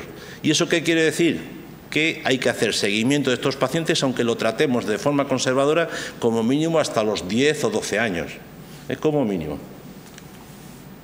Aquí vemos un ejemplo, ¿no?, de un paciente que había presentado hay una fractura básicamente con un fragmento triangular en la altura del trirradial, que hizo un puente óseo y que luego requirió una resección del puente óseo y que fue publicado y que les traigo aquí a colación. Este es un ejemplo de un paciente de Vigo que nos llevó a Madrid, había tenido un accidente grave y que presentó también una fractura a nivel del cartílago trirradial y que evolucionó a una severa coxartrosis a nivel de la cadera. El diagnóstico de imagen que se hace en los niños es exactamente igual al que se hace en los adultos. La radiografía simple es la que nos va a proporcionar básicamente cómo vamos a clasificar la fractura. Si el paciente está inestable, pues lógicamente la ecografía, antes de hacer otras pruebas, pues nos permite saber dónde se acumulan los líquidos, y la que nos va a determinar el tipo de fractura muchas veces va a ser el TAC. La resonancia magnética no merece la pena perder tiempo en estas pruebas, y es cuando el paciente ya está estable, cuando se estudian mediante estos estudios de tomografía axial computarizada. Dentro de las fracturas de pelvis, como os dije, la más habitual son los arrancamientos óseos y que no guardan nada relación con el politrauma. Son accidentes deportivos, se producen arrancamientos a nivel de la espina ilíaca anterosuperior, anteroinferior y a nivel del trocánter menor y del isquion. Algunos de ellos pues tienen algún problema o pueden suceder problemas más adelante. Un arrancamiento de la espina antero-inferior, y estos, si es muy desplazado, pues pueden requerir la reposición del fragmento, porque pueden originar también un problema de interferencia con la movilidad articular. Este es un chico tenista que presentó un arrancamiento de la espina anterosuperior. Y este otro, a veces se confunden con problemas tumorales, es un arrancamiento isquiático y también se da en gente muy deportista. Puede confundir o tener problemas de diagnóstico diferencial con tumores. De esto no vamos a entrar porque ya Nacho nos ha comentado la importancia que es la estabilización de estos pacientes, pero sí decir una cosa: estos pacientes no se suelen morir, los pacientes pediátricos, como he dicho, de fracturas por sangrado pélvico, sino por lesiones asociadas. Generalmente es el hígado, el bazo o sobre todo a nivel del sistema nervioso central lo que va a provocar la mortalidad de estos niños. Según el tipo de fractura, pues obviamente las más severas, que son las tipo C, son las que tienen más riesgo de mortalidad. ¿Y cómo se tratan las lesiones en los niños? Pues básicamente dependiendo del tipo de lesión, del grado de desplazamiento, de la edad, obviamente, es decir, niños ya mayores de 12 años ya se tratan igual, básicamente 11 o 12 años, igual que un adulto. Y donde nos encontremos, ya se ha comentado aquí por anteriores oradores, sobre si estamos en un centro terciario o si es un hospital primario. Básicamente, las opciones de tratamiento es el reposo en cama, el yeso pelvipédico, la descanalización, la tracción esquelética, fijación externa o la reducción interna y fijación. Y en población pediátrica son los primeros métodos los que suelen requerir más tratamiento, el tratamiento conservador. 2/3 de los casos se tratan de forma conservadora. Las formas C de TILE y niños más mayores son los más candidatos a requerir ya tratamiento quirúrgico, como podéis comprender. Aquí vemos un ejemplo de un varón de 3 años que sufrió un atropello, que lo recibimos y tenía esta fracturita. Básicamente se confirmó mediante el estudio de TAC, fue tratado de forma conservadora y esta es la fractura esta que os había comentado, que decían que es típica, ¿no? La fractura en media luna que el control 3 semanas después, ya el niño estaba caminando, y hacemos un seguimiento para que no se nos pase nada 2 años, 3 años, 4 años después, para que no pasen lesiones desapercibidas. ¿Qué peculiaridades tiene el tratamiento quirúrgico en los niños? Bueno, en principio, las disrupciones de la sacroiliaca y de la sífilis pueden tratarse de forma cerrada y generalmente muchas veces hay desgarros periósticos que cuando pasan los meses vamos a encontrarnos que se produce una reosificación curativa. Los niños, a diferencia de los adultos, tienen una tolerancia al encamamiento y a la tracción que no presentan los adultos, pero en ocasiones, como ya hemos comentado anteriormente, requieren osteosíntesis. Si es posible, no atravesar las fisis, los cartílagos de crecimiento, pero en ocasiones tenemos que atravesarlas. Pero cuidado con las agujas, que las agujas también, sobre todo en la pelvis, pueden emigrar. Y a veces, si no las doblamos de forma adecuada, pues nos van a dar algún problema. Esta está en la ingle, pero otras se meten en la zona abdominal, incluso algunas en zona torácica, hay descritas en la bibliografía. La mayoría de las fracturas en población pediátrica, como os he dicho anteriormente, son tipo A, de fracturas a avulsión que no requieren nada, ningún tratamiento especial. Son solamente las fracturas más complejas, como es en este caso una fractura en libro abierto de un paciente ya antiguo que lo precipitaron de la M30 en Madrid, lo precipitaron al pobre y tenía esta lesión con lesión de la uretra y que requirió pues una fijación anterior con un buen resultado. O este otro paciente, ¿no? Con un accidente de motocicleta que tenía lesiones asociadas, como es esta fractura aquí a nivel. Y esto sí es un problema. Es decir, anteriormente, hace años, solamente nos limitábamos a poner una fijación externa y veíamos que con gran frecuencia se producía una oblicuidad pélvica. Esto es una complicación hoy en día importante. Esto origina un apoyo monopodal a la hora de sentarse, una escoliosis lumbar y causa de dolor lumbar crónico. En este sentido, pues estas situaciones pues hay que recurrir cuando vemos fracturas que tienen tendencia a la separación, al desplazamiento vertical, pues intentar, por supuesto, estabilizarla. Una vez que el enfermo está, como es en este otro caso, una mujer precipitada, una chica con estas lesiones a nivel de la pelvis, de la sacroiliaca, pues una vez realizado el control de daños pues, y con la enferma estabilizada, pues procedemos al tratamiento de todas las lesiones y los resultados pues, pueden ser satisfactorios. Recomendaciones después de lo que hemos oído. Seguimiento suficiente en pediatría, sobre todo en niños más pequeños, como mínimo 2 años, para ver cómo crece el cartílago trirradiado y si existen lesiones a otros niveles. Si se produce un cierre precoz, se puede hacer también una cirugía precoz haciendo una resección del puente óseo. Si no, pues una cirugía tardía con osteotomías pélvicas. En pacientes mayores de 12 años ya el tratamiento se maneja igual que en los adultos. A modo de resumen, decir que las fracturas pélvicas son excepcionales en los niños, mucho más infrecuentes que en los adultos. La mortalidad es inferior, no es inexistente, pero es inferior. La diferencia es que no suelen morir por sangrado, sino por lesión del sistema nervioso central, traumatismos, hematomas graves o rotura de bazo, rotura de hígado habitualmente. Y el tratamiento es poco frecuente, pero tenemos que pensar en él. Tenemos que pensar en él porque si despreciamos en niños jovencitos el tratamiento quirúrgico, luego nos vamos a encontrar con oblicuidades pélvicas y dolor lumbar, problemas de dolores. En ese sentido, sobre las complicaciones no he querido tampoco entrar en ello. Quizá Pedro Cano pues, tiene mucha más experiencia, tiene una excelente publicación realizada y nos puede hablar un poco más de este problema. Muchas gracias.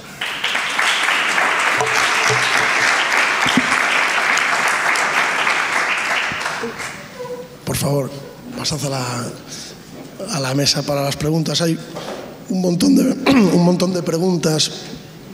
Va a ser complicado poder hacerlas todas, pero bueno, vamos a seleccionar un poco César.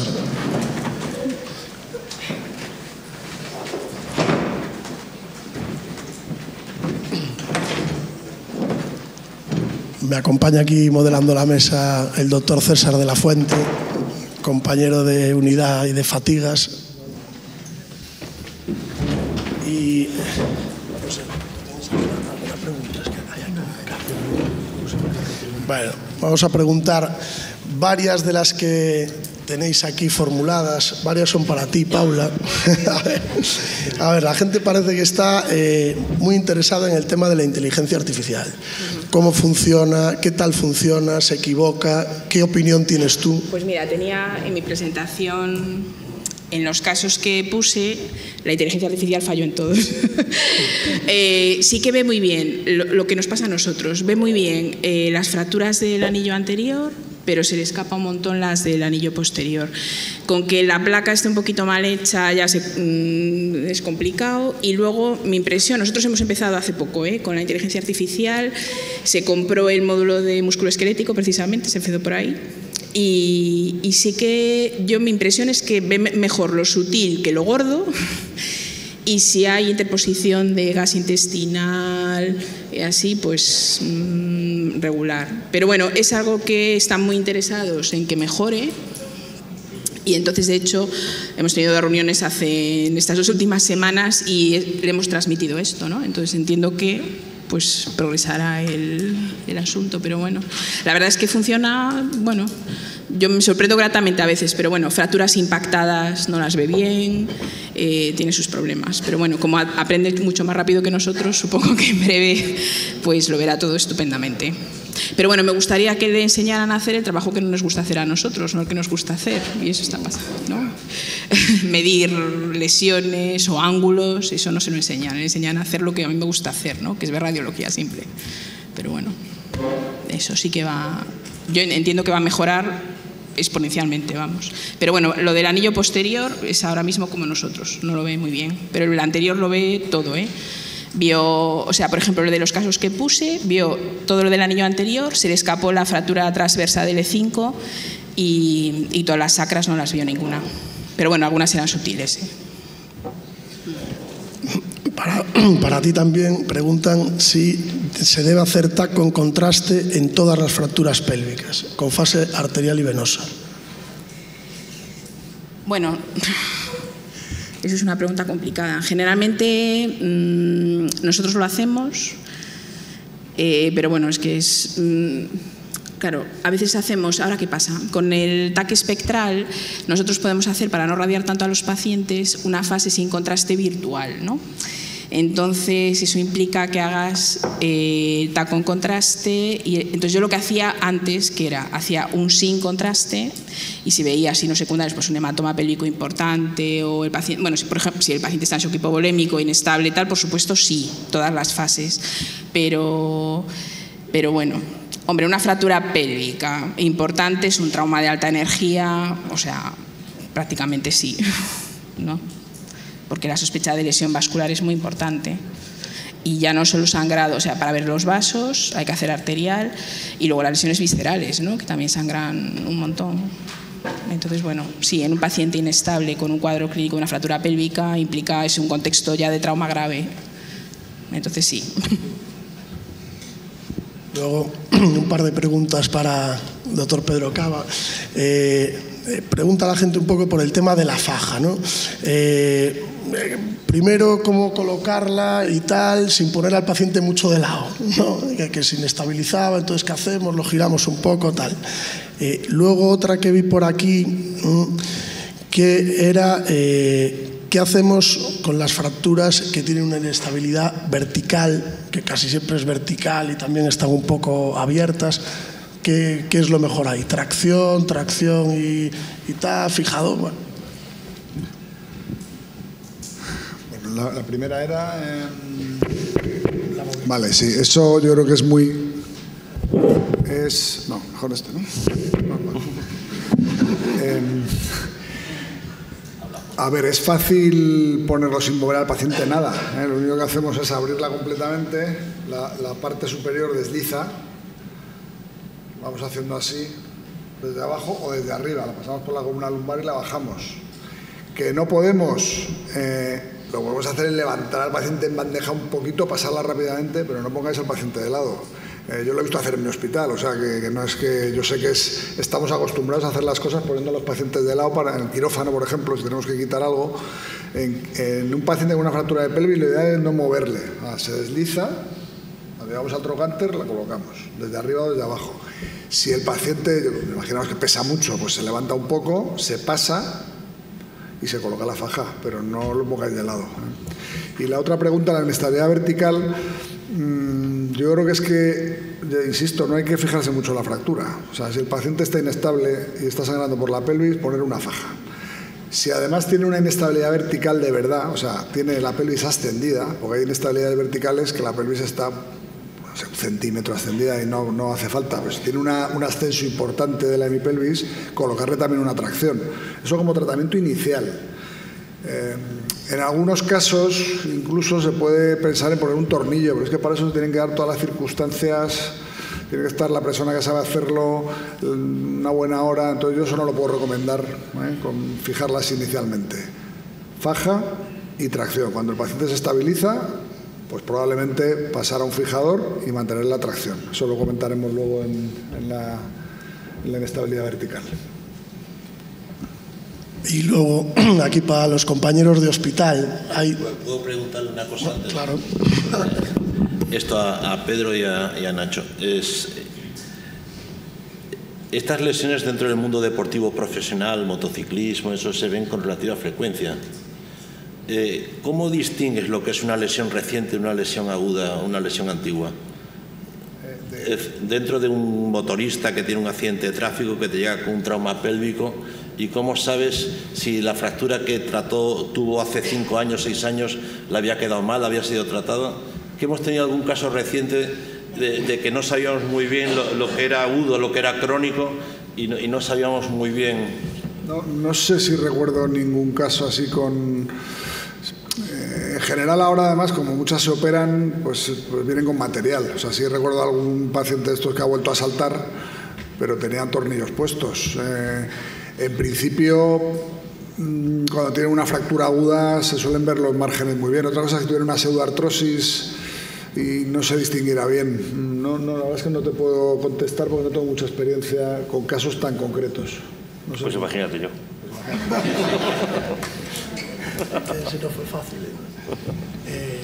Pues la pregunta para vosotros, para Pedro primero, es ¿cómo se maneja el niño politraumatizado en el Teresa Herrera, en infantil? ¿Existe algún protocolo? Bueno,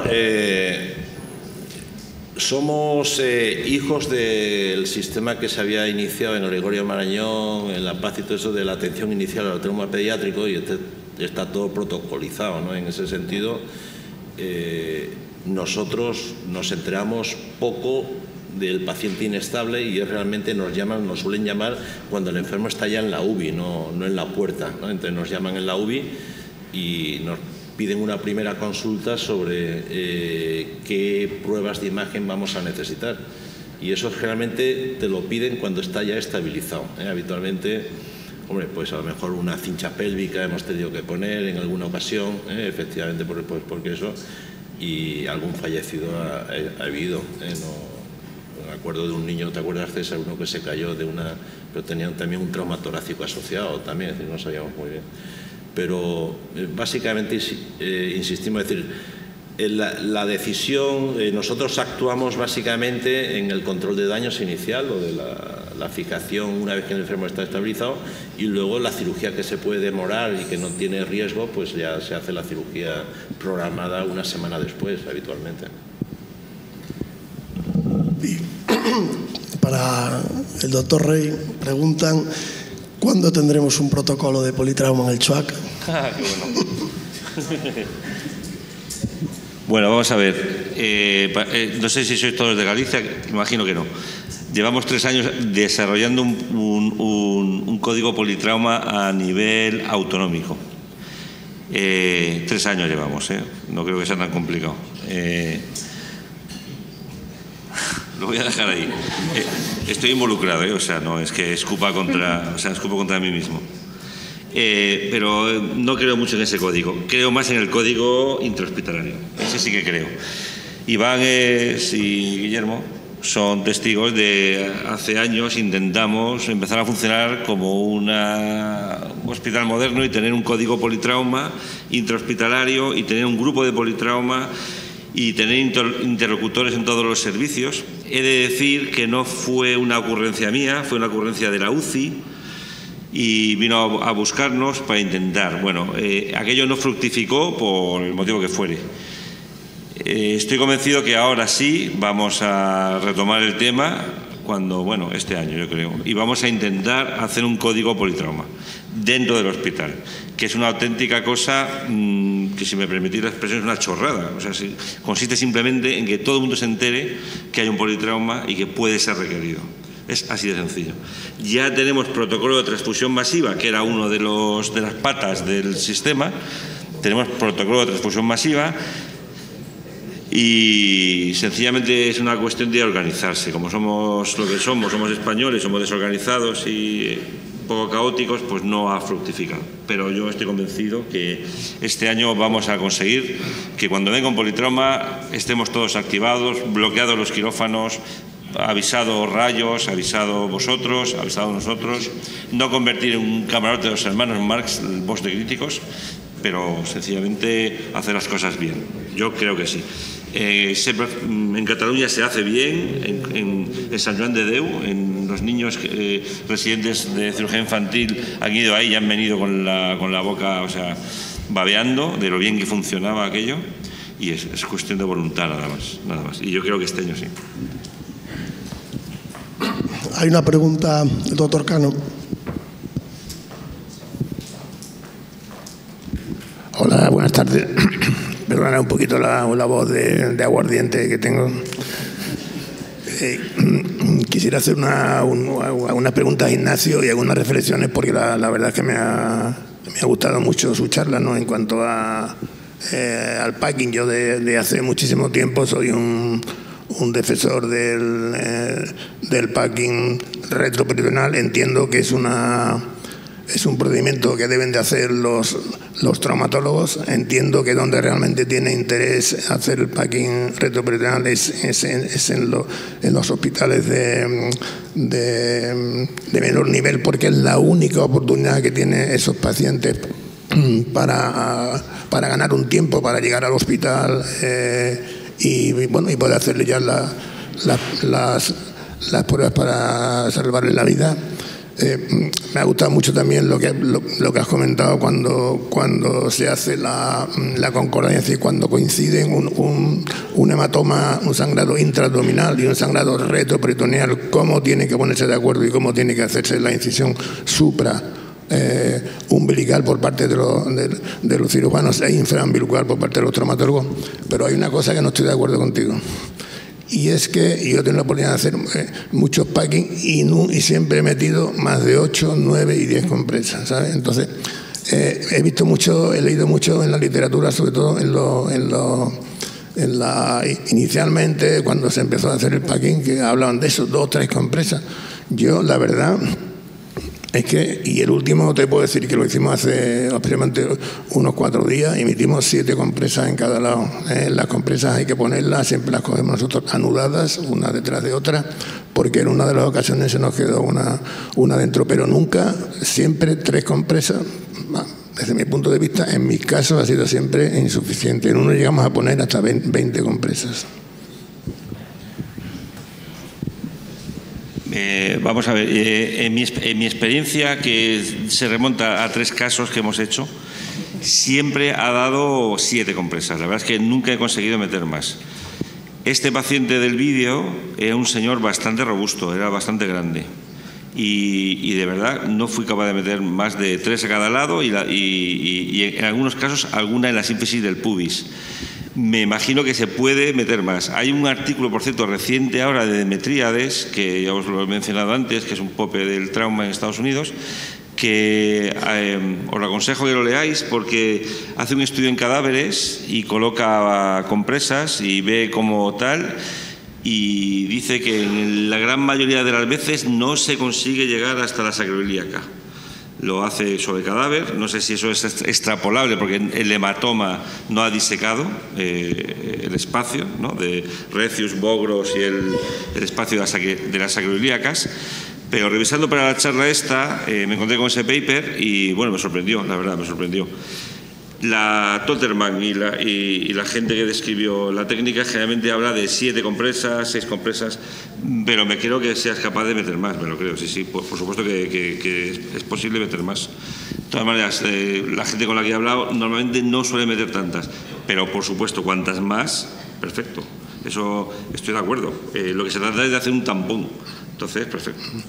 Hay, haciendo referencia al artículo que comentas, hay un punto de referencia que es indirecto, porque como tú muy bien has dicho, no hay que ver por dónde sangra ni parar el sangrado, pero sí, y por el abordaje anterior, porque yo también estoy de acuerdo que el abordaje hay que hacerlo anterior, no se llega a través mucho de un abordaje de una patología media mucho mejor que por un Pfannenstiel, se llega mucho mejor al punto de sangrado, y entonces por el abordaje anterior se puede tocar, si el paciente no es muy obeso, se puede tocar perfectamente el punto anterior de la sacroiliaca, es un poco como la vía anterior que se hace para la columna y es curiosamente el punto donde se bifurcan los vasos ilíacos, donde salen las hipogástricas y salen las ramas que son las que realmente sangran. O sea que la localización indirecta a punta de ese punto sería el indicio de empezar a meter las compresas. Sí, cierto, eso es así. Se accede perfectamente con una mano relativamente grande, se accede perfectamente. Nosotros los cirujanos generales estamos familiarizados con esa zona anatómica porque es la zona de donde hacemos las angioplastias periperitoneales laparoscópicas, es la zona del TEP. Entonces esa zona la tenemos, pero si vosotros no estéis familiarizados con esa zona es muy sencillo, es que enseguida, en cuanto entras sale sangre. O sea, estás ahí, ya el hematoma ha disecado el espacio. No hay que comerse la cabeza, si está en el recius, en el bogro, no hay que comerse la cabeza. Donde está la sangre. Lo que sí que es muy importante, y a colación de lo que dice Demetríades, es que hay que tomarse mucho interés en que la compresa llegue a la sacroiliaca. Eso es verdad, eso es cierto, eso es así. Bueno, quedan preguntas ahí que si no nos retrasa muchísimo. Vamos a hacer un descansito, tomar un café rápido y seguimos.